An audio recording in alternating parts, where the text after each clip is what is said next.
Welcome to Britain Fights Back. Wow, Sir Trev's gone rogue.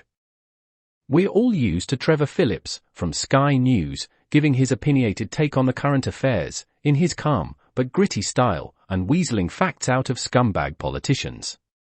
Your declaration showed that you received £14,000 from the Labour donor Lord Ali last year. What for exactly? Yes. So this is fully transparent. Honestly, with respect, I think we might be digging a slightly bigger hole here. You've got a lot of people who knew you might be the Education Secretary, and you've got them in a room. You're paying for them to lobby you. I mean, who can forget his thumbs up for the Unite the Kingdom rally, putting other Sky News presenters firmly back in their box, and his job in jeopardy? The most alarming aspect of the event was just how normal the vast majority of the marchers were. I spent an hour or two amongst them, and my own impression was that they were mostly the sort of people you'd meet in a country pub or in half-time queue for the loo at football or at a concert. There was a sprinkling of black and brown faces, and the event was brought to a close by a gospel group singing Jerusalem. But this time, he's accusing Labour of a cover-up and challenging Labour councils, shite deep in their filthy kids for vote scandal, to stand up and be counted. He's not just criticising this failing government for the sake of truth to power and young British white girls. He's crucifying them. What's coming together here is a really horrid combination that nobody really ever wants to talk about, which is the intersection of race and sexual predation. And, let's be honest that actually a lot of this is bringing those two things together in an unpleasant way. The issue about the grooming gangs inquiry is very straightforward. The government clearly never wanted these two things to be put together. And I suspect that their big reason for not wanting those two things to be put together is that much of this took place in areas which are run by local Labour councils, and that the authorities who ought to be watching over this, stopping it, monitoring it, and all of the rest of it, were controlled by those councils, and they did nothing. The point I make in my piece today is that this particular phenomenon is not like other kinds of child abuse for a number of reasons. Number one, scale.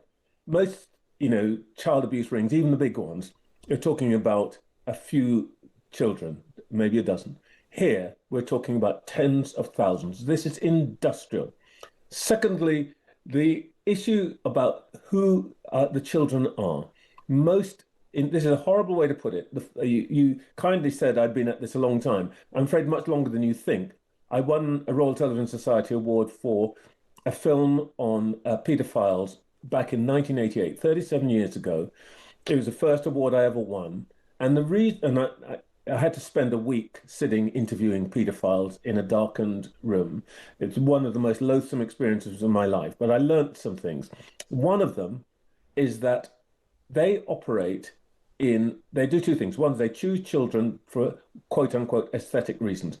In this case, the grooming gangs, these children are chosen because of their race. They are chosen because they are white and because they are outside the community of the groomers. And secondly, they are chosen, the way they operate is not in secrecy. All other kinds of child abuse, the first thing the abuser says to the child is, don't tell anybody because, I'll kill you. Or for a younger child, they will say to that child, if anybody knows, they will take your parents away and put them in jail. The difference with this grooming gangs thing is that everybody knows. It happens in public. The girls are first attracted usually by young men from within those communities, flash cars, cigarettes, they give them drugs, all the rest of it. And the girls, and I did, as you said, this film 10 years ago, and what the girls tell you is, this is my boyfriend, because they think that's what's happening. Only later do they discover they're hooked on drugs, they need the alcohol and all of that, and then they're passed around amongst older men. So this is just completely different. And the other thing, which I think really makes it different, and brings us back to, if you like, the horror of of narrowing the inquiry, is that these people know that they are protected.